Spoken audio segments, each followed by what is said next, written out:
Salut, moi je m'appelle Christophe, je suis le capitaine de l'école 42 à Lausanne. Je suis avec Anaïs qui est responsable de partenariat notamment. On va vous faire un feedback en fait sur deux aspects. Alors d'abord, on va vous présenter rapidement pour ceux qui ne connaissent pas l'école 42. Ceux qui connaissent, vous m'excusez, mais c'est pas important de mettre le contexte. Je vais vous faire un retour d'expérience sur comment on peut construire un campus de manière agile en plein Covid, de manière assez rapide pour illustrer un peu l'état d'esprit. Et puis ensuite, collectivement avec Anaïs, on va plutôt revenir sur en fait c'est quoi une école agile, un peu plus dans le fond de la pédagogie 42. Je te passe la parole ? Vas-y, avec plaisir. Ah, c'est ça. Ouais. On va continuer par une petite animation.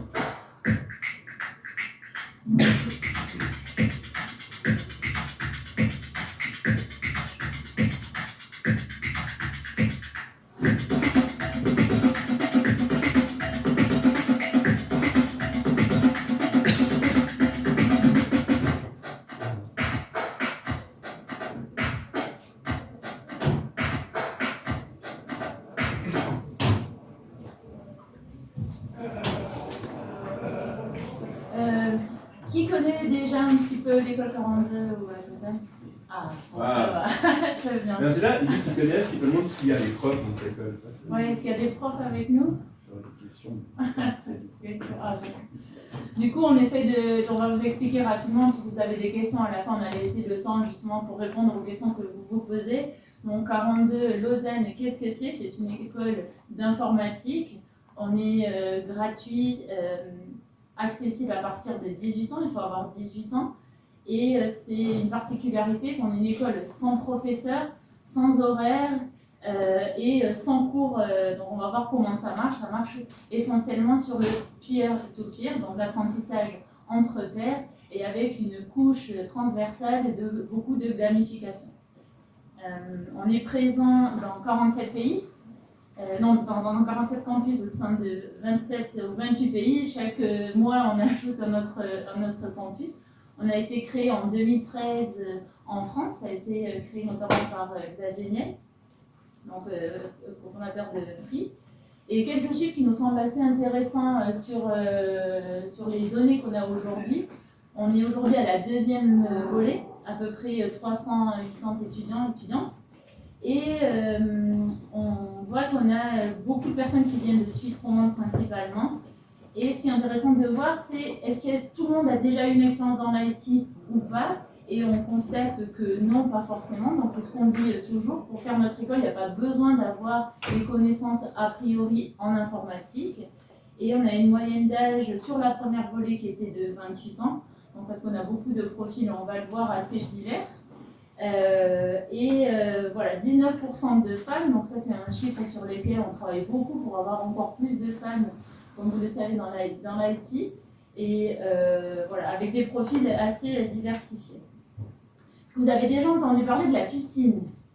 Ok. Est-ce qu'il y en a qui ont testé, qui ont fait le test en ligne? Ouais. On a fait la piscine aussi. Aussi.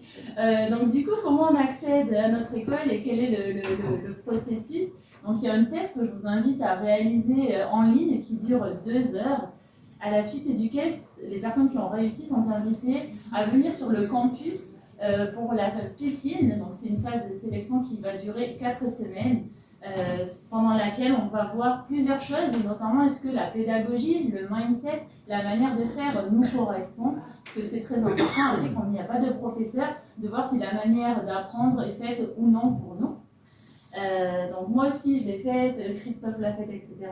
Et donc à l'issue de cette piscine, si vous êtes sélectionné, vous pouvez rentrer dans le cursus qui va durer ça dépend parce que c'est chacun son rythme, entre 2-3 ans jusqu'à 5 ans, avec en plein milieu un stage obligatoire qui va durer de 4 à 6 mois. Et après, vous pouvez choisir de revenir sur le campus pour la phase de spécialisation où vous arrêtez quand vous avez fini votre stage.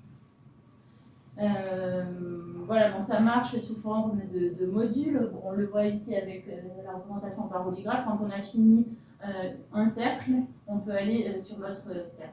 On pourra revenir sur ces éléments-là un peu plus tard dans les questions.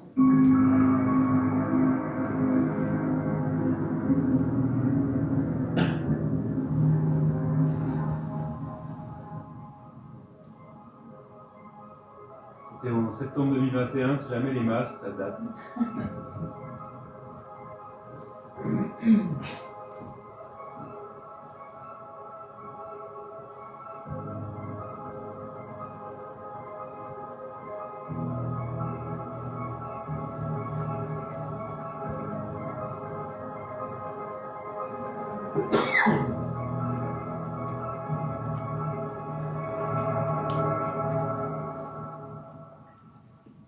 Ce qu'on veut montrer avec cette petite vidéo, c'est qu'en fait, on explique un peu comment ça fonctionne, mais c'est fondamentalement une expérience qu'on doit vivre avec les êtres humains. On parlera un peu du lien avec les valeurs à la c'est de l'actualité que je vais faire un petit rétexte sur la construction d'une école. Alors, je vous fais rapide. J'ai eu l'idée d'ouvrir le campus 42 à Lausanne en janvier 2020, persuadé que la petite grippette qui venait de Chine, ça allait se régler tout seul. Et on l'a ouvert en juillet 2021. Alors, honnêtement, on a pris un mois de retard. On avait prévu de l'ouvrir le 7 juin, donc 7 x 6, ça fait 42. La chance qu'on a eue, c'est que 6 x 7, ça marche aussi, donc on l'a ouvert le 6 juillet. Dans un environnement où il a fallu trouver des fonds pour financer l'école, dans un environnement où il a fallu construire un campus. C'est pour vous donner une idée, ça c'est la situation en juin 2020 des locaux dans lesquels on est. Et je ne sais pas si vous vous rappelez, on a eu quelques problématiques de pénurie dans la construction, etc. De matières premières pour faire des ordinateurs, et vous imaginez bien évidemment qu'il y a eu un sacré challenge. On a démarré la phase opérationnelle du projet en décembre 2020, et on a commencé dans mon bureau à la maison avec ce tableau, ces post-it. Alors il se fout toujours de ma gueule, j'adore les post-it. Mais effectivement, l'avantage des post-it, c'est que j'ai pu régulièrement les déplacer d'une colonne à l'autre. Parce que la réalité, c'est qu'on prenait du retard au fur et à mesure qu'on avançait dans ce contexte-là. Et là, on était optimiste, on finissait à fin mai pour démarrer début juin. Alors, je vais vous donner quelques exemples dans ce contexte-là. Ça, c'est un de nos clusters. Vous avez vu dans les images ces grands clusters avec les iMac. On a ouvert, je l'ai dit, en juillet 2021. Ça a ressemblé à ça le 4 juillet. On était en novembre 2020 avec la version encore chantier. En janvier 2021, on venait de couler la dalle. On recommençait. En mars, on est en train de construire les murs. Et là, je commence à flipper parce que dans mon planning, fin mai, c'était déjà plus possible. On avait déjà pris un bon mois de retard. En mai, on est en train de couler le sol. Le 20 juin, on installait les tables. Et quand je dis que le 4 juillet, c'était prêt, c'était plus ou moins. Et je vais venir un petit peu sur cet élément-là. Bien évidemment, en termes de planning, on est passé à un planning à la semaine. Donc, on est devenu un peu plus précis avec des itérations. Et de nouveau, le problème qu'on avait, c'est qu'à chaque fois qu'on décalait un post-it, on se disait putain, on va pas y arriver, on va pas y arriver. Là, vous avez la version au début du planning, et vous imaginez bien qu'au fur et à mesure, on avait pas mal de post-it. Alors, je vous parle du campus physique, parce que c'est le plus intéressant, je trouve, dans la vision, mais en parallèle, il fallait construire une équipe, il fallait acquérir des étudiants, il fallait trouver du financement, il fallait faire un certain nombre de choses. Et je vais rester sur les choses de manière un peu plus précise sur cet élément-là. Je vous donne un exemple pour illustrer notre challenge. On avait prévu de mettre une salle serveur, donc on a fait des plans, des architectes au mois de février. On avait un sous-sol qui était énorme, où il y avait plein de bordel. Puis quand on a enlevé le bordel, l'endroit où on avait prévu de mettre la salle serveur, il y avait ça. Et là on s'est dit, oups, des sorties, des arrivées d'eau en plein dans une salle serveur, c'est pas top top. Et on s'est dit, bon, en fait, là au fond, il y a un trou dans ce mur, c'est pratique, il n'y aura pas d'accès, on va mettre la salle serveur là. On va s'arranger, on a planifié une mezzanine, etc. Tout va bien. Et un matin, j'arrive et je vois ça. Je dis, ils vont me mettre un tuyau, et c'est la sortie d'eau principale de tout le bâtiment, dans ma salle serveur. Ça va pas le faire. Surtout que les serveurs, ils étaient là, et en fait, rien qu'ouvrir les portes des armoires, j'aurais plus pu. Et là, on s'est dit, merde. Là, on était au mois de mars ou avril, je sais plus. Et là, on a commencé à stresser très très fort. Et surtout qu'on avait déjà commandé la mezzanine et que la mezzanine elle est arrivée. Parce que les menuisiers, pénurie de bois, il fallait prendre du bois, ils sont arrivés, ils ont installé la mezzanine. Donc on était un peu embêtés. Pour finir, on a décidé de décaler la salle serveur juste là. Alors, juste pour dire, la salle serveur c'est une arrivée électrique, c'est la fibre, c'est tout ça. Et c'est des murs, il faut que ce soit irréfroidi, etc. Donc c'était un peu chaud.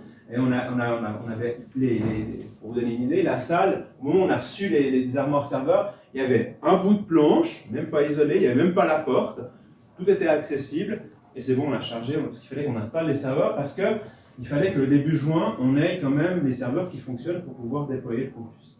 Vous imaginez un petit peu ce genre de choses. Et le truc drôle, c'est que je parlais effectivement de pénurie. Et bien, en fait, pendant des mois, mon chat, super content, dormait sur les serveurs qui étaient dans ma cuisine. juste à côté de ma cuisine. Donc le plus malheureux en fait quand on a pu installer la salle serveur, c'était mon chat, parce qu'il fallait qu'on achète le matériel. Et on a fait la même chose, par exemple avec des iMac, 220 iMac, dans une situation de pénurie. On a eu de la chance de pouvoir les acheter en janvier, et on a eu de la chance surtout d'avoir quelqu'un qui nous les stocke, MediaMarkt en l'occurrence, pendant 4 ou 5 mois, et ils sont arrivés fin juin, parce qu'avant ça, on n'avait même pas des serrures sur les portes. Et franchement, dans un bâtiment en plein chantier, il faut mettre des iMac alors qu'il n'y a pas de porte et pas de serrure sur les portes. C'est vraiment chiant. Je peux vous expliquer à quel point on a dû faire preuve d'agilité, mais contraint forcé. Alors heureusement, on avait choisi en fait de partir sur cette logique d'agilité. Malgré tout ça, à 2 semaines de l'ouverture, j'ai l'équipe qui me dit « c'est impossible, on n'y arrivera pas ». Et là, il y a une notion que vous connaissez tous, hein, le MVP, c'est de dire « ok, fondamentalement, on a besoin de quoi ? On a besoin d'ordinateurs, de ports, donc on s'est mis, on a listé, là c'est des clusters, on a besoin de lumière, on a besoin d'ordinateurs, on a besoin de pouvoir fermer les portes, on n'a pas une machine à café, c'est pas grave, etc., etc. Et en fait, on a listé ça, on a dit comment est-ce qu'on fait ? Et à partir de ce moment-là, on est passé à la tâche, à la journée. Donc on est passé du planning au mois, au planning, à la semaine, au planning, à la journée. Et puis on a avancé bout par bout, pour vous donner une petite idée. On est après le 18 juin, on était encore en train d'installer les tables la semaine d'après. On a les chaises qui sont arrivées par camion, on a le mobilier qui est arrivé, pour tout ça, pour que le 4 juillet, c'est-à-dire 2 jours avant le démarrage de la piscine, en fait, on puisse démarrer. Donc il y a un élément de feedback qui est, je trouve, assez intéressant, c'est que même dans un environnement de construction, on n'est pas du tout, ah ok, on a mis des ordi, on les a setupés, mais c'est pas l'informatique qui a drivé ça. Avec plein de partenaires, avec des problématiques de flux. En fait, toutes les pratiques agiles nous ont permis de faire un truc qui semblait impossible. Quand les premiers étudiants sont venus s'inscrire dans le campus, ils sont arrivés, il n'y avait pas d'ordi sur les tables. Oui, mais dans 2 semaines, c'est complètement impossible. Et en fait, en se posant les bonnes questions, en se disant, mais voilà, est-ce que j'ai besoin de lumière dans la cuisine ? Non, j'ai mis des poteaux de chantier avec des néons, c'est pas top, mais enfin, ça marchait. Et puis voilà, et au fur et à mesure, et bien évidemment, ce premier mois de piscine, on a vu apparaître ces différentes choses. Et puis encore aujourd'hui, alors le corollaire, c'est qu'il y a encore des travaux une année et demie, parce que ce qui n'a pas été fait, très longtemps, mais les choses vont globalement assez. Voilà. Un premier élément, feedback, ça donne un peu l'état d'esprit. Si on nous avait dit, si on avait été au mode tranquille, on aurait dit, bon, on repousse à dans 3 mois, dans 6 mois. Nous, on avait juste envie d'ouvrir rapidement pendant l'été 2020.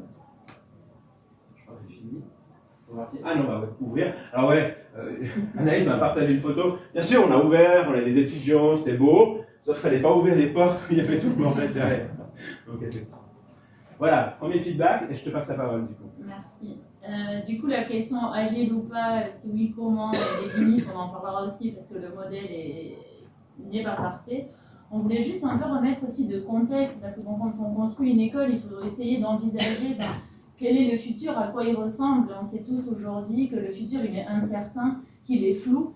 Et dans ce contexte-là, comment on crée une école pour répondre aux défis de demain quand on sait que, bon, il y a plusieurs chiffres, mais par exemple que 47% des jobs vont disparaître dans les 25 années à venir et qu'on doit préparer des étudiants et des étudiantes pour des technologies qui n'ont pas encore été inventées. Donc ça pose la question de si on forme les personnes sur une technologie aujourd'hui, est-ce que ce sera valable le contenu dans 2 ans, dans 5 ans, dans 10 ans?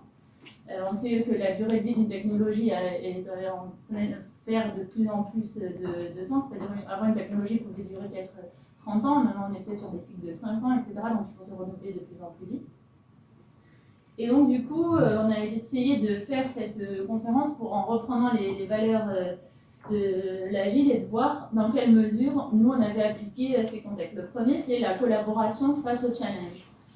Nous, à l'école, il n'y a pas de mode d'emploi, il n'y a pas de recette toute prête. Quand vous arrivez le premier jour, on ne vous dit pas ce que vous allez devoir faire. Vous avez un ordinateur, vous devez réussir la première épreuve à vous loguer sur l'ordinateur et à comprendre quelles sont les règles. Et donc ça, si on ne collabore pas, si on n'échange pas, si on ne se dit pas « mais comment tu as fait, toi, où est-ce que tu en es ?» ça ne marche pas. On a la logique des rushs aussi, par exemple, et des travaux le week-end, où la note qui est prise en compte, c'est sur celui qui a donné la moins bonne explication. C'est-à-dire que le groupe doit avoir compris le code qui a été développé. Donc ça, c'est vraiment du challenge, de la collaboration pour résoudre les problèmes. Des passionnés motivés, c'est ce qui caractérise nos étudiants et étudiantes, mais également l'équipe.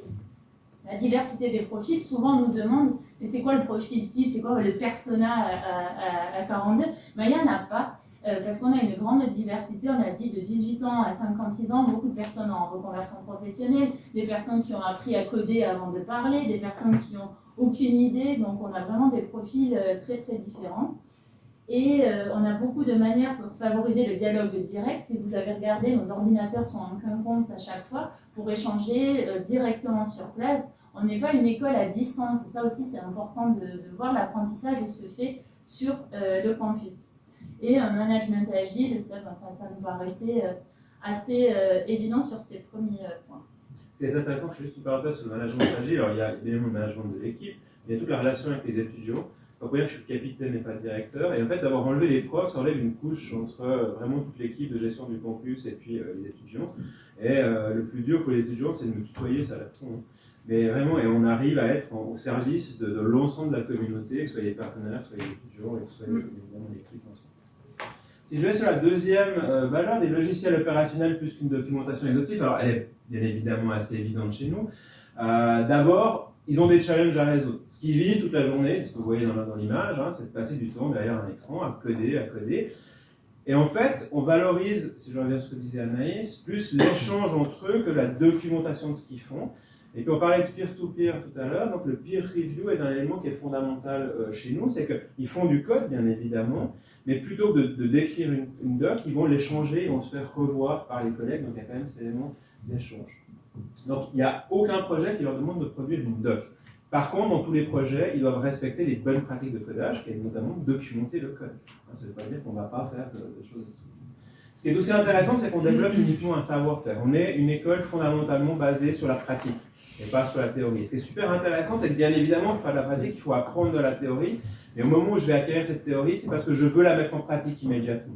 Et ça change complètement la vision, la motivation. J'ai un étudiant qui me disait, moi j'ai vu les vecteurs en maths, j'avais pas compris, là il fallait que je fasse des vecteurs, j'ai repris mon ancien cours, et maintenant j'ai compris parce qu'en fait j'ai tout de suite appliqué. Mais évidemment, il y a des gens à qui ça ne convient pas, et c'est un élément qui est super important aussi. Chez nous, on sélectionne les personnes qui fonctionnent dans ce mode de fonctionnement. L'autre élément, c'est la valeur ajoutée. Alors ça c'est assez classique, je reviens sur la notion de MVP, c'est qu'ils ont tendance, là il y a un gros projet qui les embête beaucoup, c'est faire un mini-shell. Les specs, c'est à peu près comme d'habitude, c'est pas clair. Et donc du coup, la première question qu'on doit se poser, c'est en fait, on me demande de faire quoi? Parce que Shell, pour ceux qui connaissent, ça peut être une usine à gaz, et on leur a dit mini. Et bien évidemment, et là en l'occurrence, ils ont un plan de test, plus que des specs, donc on va plutôt être dans une logique test-driven development, et je vois des gens arriver à faire un truc, mais qui est une usine à gaz, et puis quand c'est testé, fondamentalement, ils voient que, ah ouais, mais il y avait que ça à faire, en fait, j'ai fait beaucoup trop. Et ça, c'est un élément qui est aussi intéressant dans la démarche. Et de nouveau, souvent on me pose la question, est-ce qu'on a une école? Je dis oui, il n'y a pas de prof, ok, mais c'est un environnement dans lequel j'ai le droit de faire des erreurs, c'est pas grave. Alors que dans les entreprises, les erreurs commencent à avoir des impacts quand même un peu plus importants. Donc vraiment, on a la notion de valeur ajoutée. Et puis chez nous, on a la notion, surtout la plupart des projets, on a ce qui est demandé et les bonus. Et en fait, ce qui est génial, c'est de voir les gens se focaliser sur les bonus, sauf que les bonus ne comptent que si on a réalisé 100% de ce qui était demandé. Et là, on a vraiment cette logique qu'on leur apprend, c'est de faire la moitié des choses tip-top, plutôt que les choses à moitié. Là, c'est vraiment une démarche par la pratique de nouveau qui est intéressante. Et puis, l'autre élément, c'est qu'on a des informaticiens, donc ils automatisent tout ce qu'ils peuvent, et c'est valable aussi dans notre équipe. Je donne juste un exemple. Lorsqu'il y a eu le certificat Covid en début d'année, j'étais à l'équipe à falloir pour contrôler les certificats, ils m'ont regardé en disant je vais faire un bug dans Discord où on va envoyer les QR codes, et puis du coup, on va stocker l'information, et les gens pourront se loguer que si on a la date de péremption du QR code. Et en fait, ça leur a pris 2 à 3 heures de faire un bot. Et à partir de ce moment-là, on n'a pas eu besoin de contrôler les QR codes, c'était fait automatiquement. Ouais, pour vous dire qu'en fait, avec ça, on simplifie beaucoup de choses dans l'état d'esprit. Je te passe la parole pour la suite. Oui, merci. La collaboration avec les clients plus que la négociation contractuelle. Au début, dans l'état d'esprit, quand l'école a été créée en 2013, c'est vraiment partie du besoin des entreprises. C'est-à-dire de former des personnes qui soient capables de répondre à leurs besoins-là. Et comment à quoi ça correspond dans l'école, c'est que donc on a un réseau de partenaires, de mécènes, avec lesquels on va travailler pour construire. Et au début, on a posé les hypothèses avec eux sur quel type d'événement on allait réaliser, et on fonctionne beaucoup par feedback, c'est-à-dire que en fonction du feedback qu'on reçoit, qui est chaque événement du feedback, tout est feedback à l'école. On fait un examen qui est corrigé par 2 autres élèves, ils nous donnent du feedback. On fait un événement, il y a du feedback. Donc toute cette donnée nous permet finalement d'affiner nos événements et tout ce que nous faisons. Par exemple, l'événement qui fonctionne le plus avec les entreprises, on ne s'y attendait pas forcément, mais c'est les Pizza Night. C'est un format très facile, mais c'est des développeuses qui viennent, qui expliquent leur parcours pendant 5 minutes de manière très facile. Après, on échange de manière très informelle autour d'une pizza, d'un apéro, et ça fonctionne très bien et ça correspond à ce dont les institutions étudiantes ont envie et aussi comment les entreprises ont envie de se présenter. Une collaboration aussi, c'est dans le fait qu'on a des stages qui sont rapides et flexibles. On n'a pas de stage qui commence par exemple en janvier ou qui commencerait en septembre. Comme c'est en fonction de l'état d'avancement du cursus de chacun et de chacune, donc, du coup les stages sont automatiquement aussi générés par l'intranet. Quand on a fini le dernier niveau du tronc commun, ça nous délivre la convention de stage pour commencer son stage. Donc l'orientation partie prenante, on en a déjà parlé, et cette notion de feedback où on les prend en compte, c'est pas juste on collecte le feedback, et ça c'est important parce que souvent les entreprises ou même les étudiantes nous disent « Ah mais vous avez vraiment pris en compte le feedback ». Ben oui, parce qu'on se voit nous dans l'équipe comme des facilitateurs et facilitatrices en fait. On ne sait pas a priori ce qui va marcher ou ce qui ne va pas marcher, on essaye, puis on abandonne aussi des choses. On a testé des choses et ça n'a pas marché, et du coup on passe sur autre chose. C'est important de ne pas avoir peur d'arrêter les trucs qui ne marchent pas, et souvent on dit « Ah mais j'ai dit que je le faisais ». Donc... Là on dit bah, « On a essayé, ça n'a pas marché, on ne fait pas ». Les gens disent « Ok, ça c'est intéressant ». Dernier point pour les valeurs, l'adaptation au changement plus que le suivi d'un plan.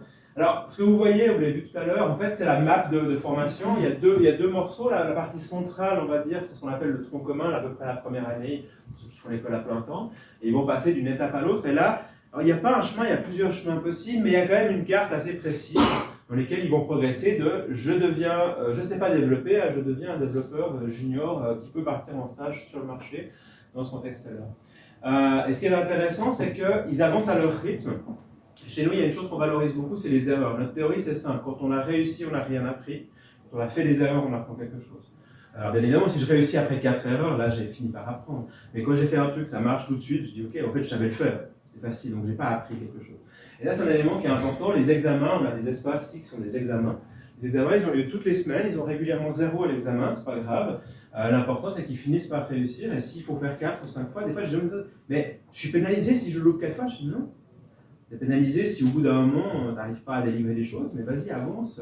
Il y a aussi quand même des notions de délai, mais fondamentalement, on a le droit d'essayer d'échouer. Et ce qui est assez génial, c'est qu'on a même le droit de reprendre les anciens trucs pour faire encore mieux, parce que du coup, j'ai du temps, j'ai envie de faire plaisir.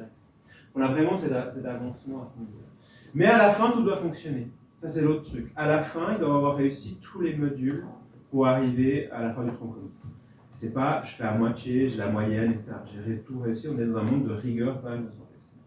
Ensuite, on a une formation qui est à la carte, sur la zone extérieure du cercle. À partir de ce moment-là, ils vont choisir des modules et se constituer leur propre formation parce qu'il y a des besoins, des réalités, des envies très très différentes de l'un à l'autre. Ici, on a une partie des modules, on en a 168 en catalogue. Et là, je peux me composer vraiment des choses comme je veux. Et ça, c'est super intéressant. Surtout qu'ensuite, lorsque je pars dans les entreprises, j'arrête l'école, 3 ou 5 ans après, je peux venir refaire des modules gratuitement quand je veux au sein de l'école 42. Un des challenges qu'on a, c'est d'arriver à avoir un rythme flexible et soutenable. On a vraiment cette possibilité d'aller à son rythme, sauf qu'il y a quand même des délais. Donc effectivement, des fois, il faut rusher. Mais c'est toute une question d'organisation à ce niveau-là qui permet de le faire. Et chacun peut avoir un job, une famille à côté. Pour autant, voilà, ça reste une école où on apprend un métier complet. C'est toi qui fais le suivant. Oui. C'est juste.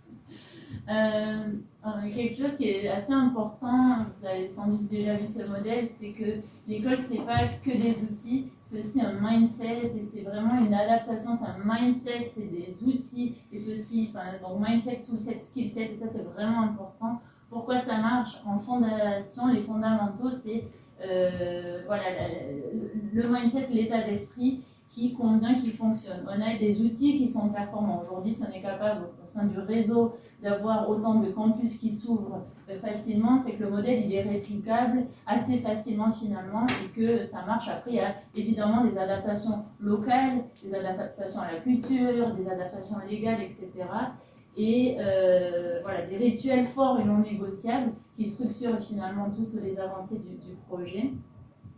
Et voilà, on fait un petit récap sur ce qu'on a dit précédemment, mais une envie de se remettre en question tout le temps. Je pense qu'on n'a pas de profil type sur les étudiants et étudiantes à l'école 42, mais par contre, il y a des choses qu'on retrouve chez tout le monde. Et cette notion de se remettre en question, elle est fondamentale. Et c'est ce qui unit vraiment tout le monde, c'est de se dire, bon ben j'ai appris, là je ne sais pas, et c'est d'être tantôt dans la posture d'apprenant que d'enseignant, créateur de contenu, de consommateur aussi de contenu d'enseignement. Donc ça c'est important de voir ça. Quelque chose qui est aussi intéressant quand on parle d'agilité, souvent on se dit, mais est-ce que c'est facile, possible, dans un environnement qui est déjà construit? C'est vrai qu'on a la chance, c'est important de le mettre, qu'on a construit dès le début sur quelque chose de neuf, il n'y avait rien, entre guillemets, et puis qu'on l'a créé. Donc ça aide aussi à poser des bases qui puissent nous permettre finalement d'évoluer assez rapidement au sein de, que ce soit l'équipe, le lieu ou l'esprit. Si je fais juste une parenthèse, ça c'est assez propre à la culture qu'on a mis en place à 42 Lausanne. Anaïs était à 42 Barcelone, qui est pilotée par Madrid, qui doit prendre une décision, doit appeler Madrid pour savoir s'ils peuvent le faire.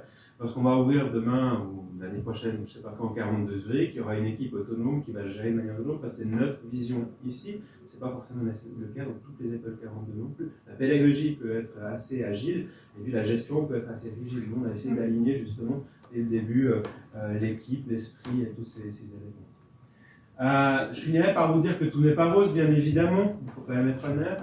Il faut rester motivé, hein. C'est pas simple, on va avoir des gens qui sont très motivés à un moment donné, et la motivation elle descend dans ce contexte-là, parce qu'on n'avait pas réalisé qu'avoir une vie de famille, plus un boulot, plus une école, c'est pas tout simple non plus, parce qu'au bout d'un moment, peut-être le code c'était sympa à un moment, puis ça descend, donc effectivement on a un enjeu là-dessus, avec quelques personnes au sein de l'école, c'est pas grave, ils ont le droit, et puis tout ce qu'ils ont appris est appris, et puis voilà, j'ai aussi pas mal de gens qui se posent des questions. Le vrai problème plus compliqué, c'est la procrastination. J'ai un étudiant qui est revenu après 6 mois. Je dis, ah, mais ça va, t'as un boulot, t'es malade. Il me fait, non, j'ai joué à LoL.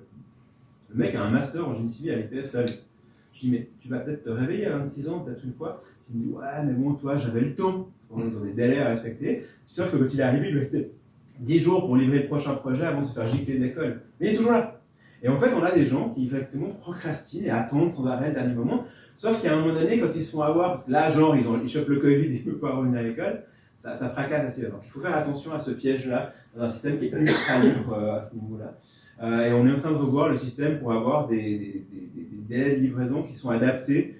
Il me disait, si j'avais le choix entre le modèle plein temps et le modèle en cours d'emploi, si je prends le modèle plein temps, je vais avoir des délais un peu plus challenging. Je dis, ouais, puis au moment où tu seras trop dans le délai, tu dis, je peux changer de modèle pour passer en cours d'emploi. Voilà, on les connaît ceux-là. Le modèle est différent par rapport aux autres modèles d'apprentissage complémentaires, mais il est imparfait. Ça correspond à certains profils, notamment les profils atypiques sont super à l'aise à ce niveau-là. Ça correspond à une capacité aussi d'apprendre, de se gérer, etc. Et tout le monde n'est pas fait pour ça. Heureusement, on les sélectionne. Donc, on n'est pas en train de vous dire que l'école 42 c'est la meilleure école du monde, c'est juste la meilleure école de coding. Et puis, effectivement, on nous dit que c'est pas égalitaire, il y a une certaine forme d'élitisme, il y a 210 étudiants qui ont commencé en octobre sur 2450 candidats. Alors, quand c'est le vice-président de l'EPFL sur la pédagogie, je dis, moi, juste regarder le taux d'échec après une année. Nous, l'avantage, c'est que c'est un mois. Après, ils sont éjectés. Mais effectivement, c'est pas fait pour tout le monde et on est assez pushy dans ce contexte-là. Et puis, dans le sein de l'équipe, c'est facile de mettre en place un management agile, libérant, vous pouvez mettre les mots que vous voulez. Mais un des challenges, c'est d'être sans arrêt en train de se dire, mais ça joue, les tensions, etc., les rôles, la responsabilité, qui fait quoi.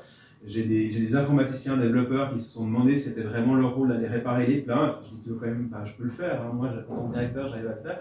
On se pose ce genre de questions. On a quand même des équipes. Anaïs et moi, on est plus orientés contact, entreprise, etc.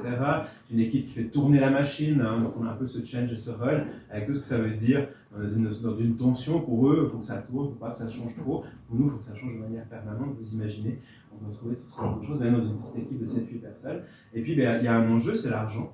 Et ça, c'est un enjeu qui est pour moi ultra motivant, c'est qu'on doit trouver l'argent, on parlait de valeur tout à l'heure, et c'est pas simple, il faut amener de la valeur, et quand on n'arrive pas à boucler les budgets, on doit sans arrêt se poser la question de dire, en fait, qu'est-ce que je peux amener comme valeur ajoutée supplémentaire? Je donne un exemple très simple, aujourd'hui on cherche un peu à boucler les budgets de l'école, qui est financé que par les entreprises, et puis en fait, tout d'un coup, on a discuté de différents projets, et c'est là où on est agile, et on a un projet sur la cyberdéfense. Tout d'un coup, je vais revoir des Kudelski, des LK qui avaient dit non pour nous donner de l'argent, avec un projet sur la cyberdéfense, avec d'autres différents partenaires, et là ils me disent « Ah, ça nous intéresse, parce qu'il y a une valeur ajoutée que je n'avais pas vue jusqu'à maintenant. Juste avoir des gens formés sur le marché, c'est bien. Mais bon, voilà. Par contre, là, ça m'intéresse parce qu'il y a l'armée, parce qu'il y a d'autres partenaires, Orange Cyberdéfense et compagnie. Et donc, voilà. Donc ça, c'est intéressant, et ça nous force à nous poser des questions, et surtout à savoir que ce qui marche aujourd'hui, ne marchera peut-être pas dans une année ou deux. Donc justement, ne pas croire qu'on a des acquis. Voilà. Je crois qu'on a terminé la partie de présentation. On est juste à l'heure. On est bien. On est conscient qu'on a beaucoup d'informations à chaque fois à livrer. On aimerait dire beaucoup trop de choses, mais du coup, on est ravis si vous avez des questions, parce que voilà, surtout ce dont on a parlé ou pas. Ouais. Je travaille chez Kudelski. Ah bah ça tombe bien. Sécurité. Sécurité, Ah, c'est bien. Bientôt un partenaire, j'espère. Peut-être, je ne sais pas. Moi, j'ai une question. En fait, moi, la première fois que j'ai entendu parler de votre école, je suis le plus jeune du cursus master HES, apprentissage, etc., cursus un peu standard. Puis en Suisse, en fait, on est très attaché au titre, on tient les études. Et puis, la première réaction que j'ai eue en entendant parler de votre école, complètement préjugée, hein, c'est qui cette équipe qui veut faire le boulot que je fais alors que j'ai fait presque 10 ans d'études. C'est juste vrai, voilà.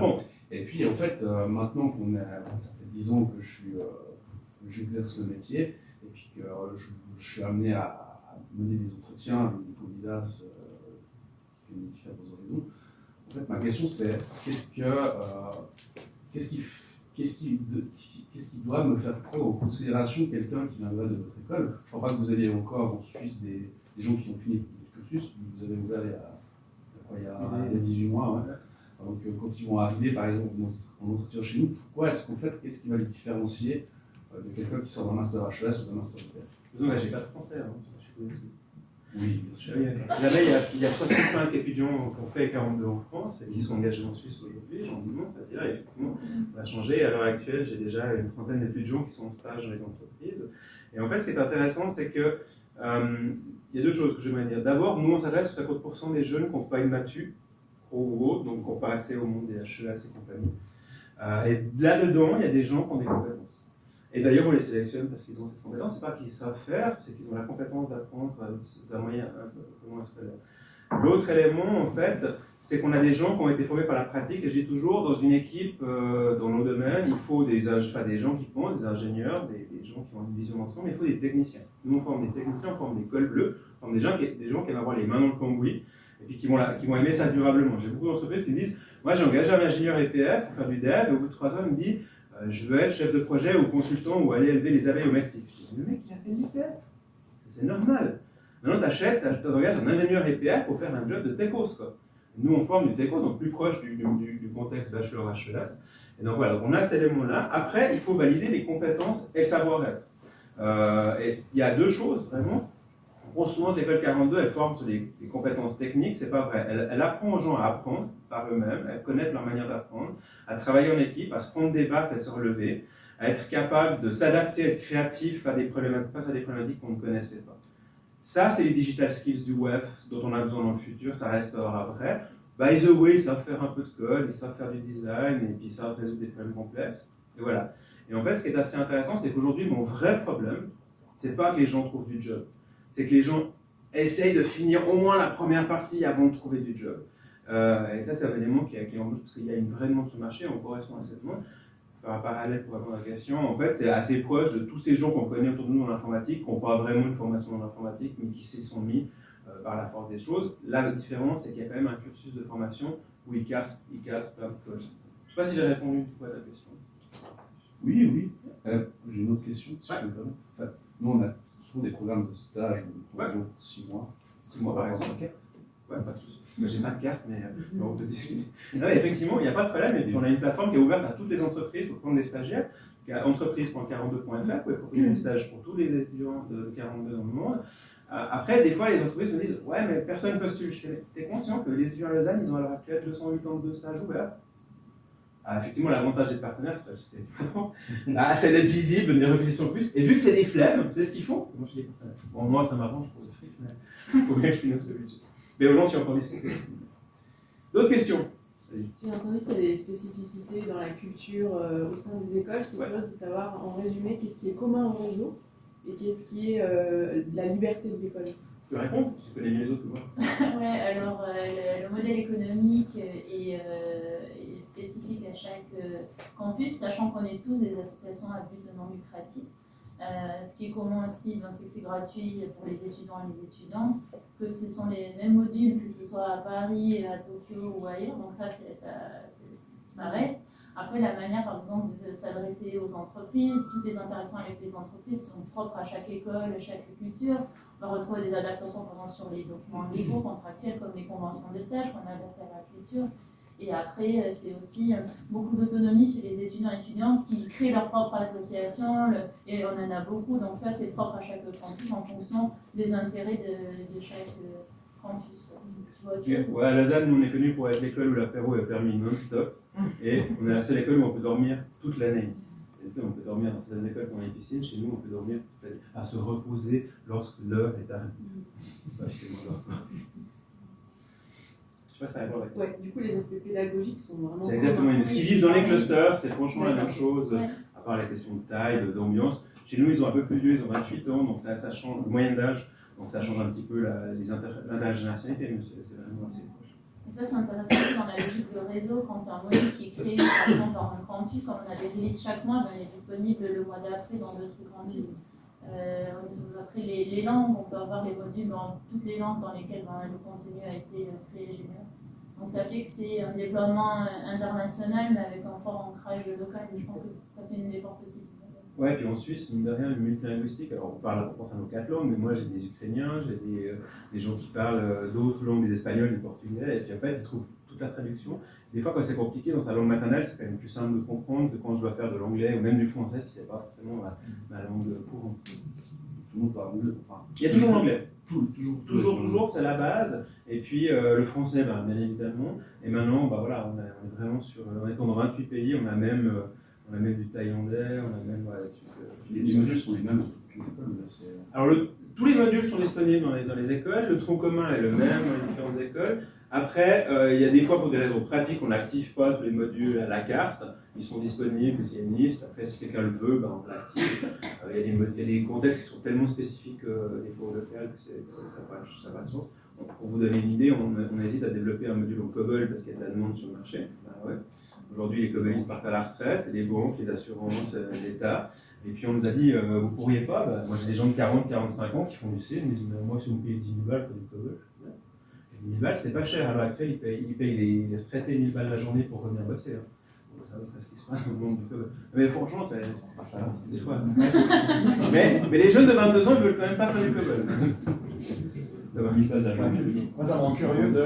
Vous ne recrutez pas sur les compétences, mais plutôt sur une capacité à apprendre. Et donc, moi, ça me pose la question de qui et comment on valide ce fixe. En fait, on les jette dans une piscine. Alors, il y a deux choses. Le test en ligne permet de tester deux choses. La mémoire vive, c'est ce qui reste entre les deux oreilles à peu près.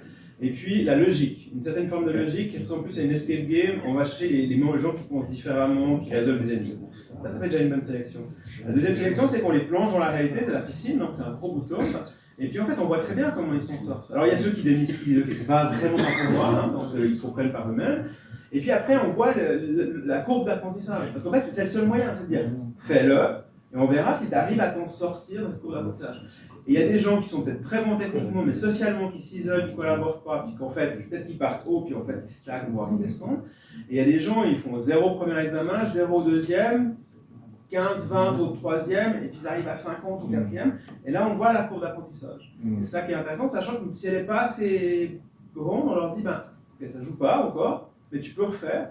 Et franchement, ceux qui refont la deuxième fois, s'ils ont cette capacité, c'est juste qu'ils avaient besoin d'un deuxième coup. Et ça, c'est assez intéressant. Et puis, il y a plein de facteurs, notamment les facteurs humains. On a des gens qui, techniquement, ne sont jamais des cadors, mais qui socialement amènent le ciment entre les briques, et ceux-là, on les prend aussi pour autant qu'ils aient cette capacité d'apprentissage, parce qu'ils amènent autre chose à l'équipe. Donc il n'y a pas que la technique, mais vraiment, on mesure simplement cette capacité de collaborer, de fonctionner, etc., et d'apprendre. Et c'est assez hallucinant quand on dit 80% de nos étudiants n'ont jamais fait de code, c'est vraiment quelque chose qu'ils découvrent. Et tout d'un coup, je n'aurais jamais pensé, surtout que vous avez vu, hein, c'est écran noir écrit avec des couleurs. Donc c'est pas, des fois, il vient en disant je fais du WordPress. Ça serait casser la tête. Ouais, effectivement, c'est la mesure. Et si je peux juste en 30 secondes, est-ce que ce processus-là est transparent? Enfin, les choses que vous valorisez Non, sont transparentes? Bah non, justement, parce que sinon, ils vont tordre le truc. Ok, cool. Donc en fait, c'est un vrai secret d'affaires. Ils savent bien, les trucs, il faut collaborer, etc. Mais en fait, ils savent pas. Ok. Dans notre entreprise, en tout cas, on parle souvent. La formation continue, c'est quelque chose qui revient, une thématique qui revient souvent. Alors, on nous fait souvent faire des choses sur les soft skills, mais tout ce qui est hard skills, en termes de programmation, de technologie, enfin, n'importe quelle technologie, on est un peu laissé au dépourvu. Et puis, je me demande si vous ne pourriez pas rentrer sur ce terrain de la formation continue avec des partenariats avec des entreprises. Fournir certains modules à des employés qui ont déjà une formation de base. Alors, qui n'auraient pas forcément l'intérêt à suivre. C'est prévu. C'est prévu, ça se fait déjà à Paris, ça va se faire, j'espère, l'année prochaine à Lausanne, avec deux logiques, c'est-à-dire des modules de formation continue qu'on propose avec un mix d'étudiants et de gens de l'extérieur, etc. On essaie juste de faire attention de ne pas prendre des modules qui existent déjà sur le marché, de ne pas faire une concurrence non plus aux autres acteurs, c'est pas le but, c'est plutôt d'ajouter. Et puis on a des entreprises qui ont un vrai plan d'upskilling, notamment chez nos partenaires, avec qui on discute de programmes complets sur quelque chose où on vient régulièrement, genre si on fait 4 sprints de réalisation, puis un 5e sprint où on fait plutôt de la technique ou de la formation, bah, toutes les 8 semaines, on peut revenir faire 2 semaines d'apprentissage après une première expérience d'immersion type piscine. Voilà. Il y a différentes possibilités qui ont lieu avec des partenaires qui cherchent des solutions, parce qu'il y a effectivement l'enjeu de maintenir des compétences, de développer des compétences chez les entreprises. Je crois qu'on arrive gentiment au bout. 3 minutes encore, alors il reste la place pour une voire 2 questions si vous en avez. J'ai une question culturelle. En fait, les étudiants sont dans un environnement complètement différent du monde de travail actuel. Après, ils font les stages, ils sont dans un autre environnement, ils reviennent. La question que je me posais, c'est comment ils gèrent ces alternances dans la tête, en fait. Oui, enfin, la première, c'est que eux, ils sont habitués, formés, ils ont envie de s'adapter, d'apprendre et un environnement. Donc ça, c'est dans leur mindset. Donc ça aussi, c'est une réponse à pourquoi engager nos étudiants. C'est peut-être aussi pour ça, la première raison que je vois, c'est ça, cette capacité d'apprendre, se remettre en question pour le faire, etc.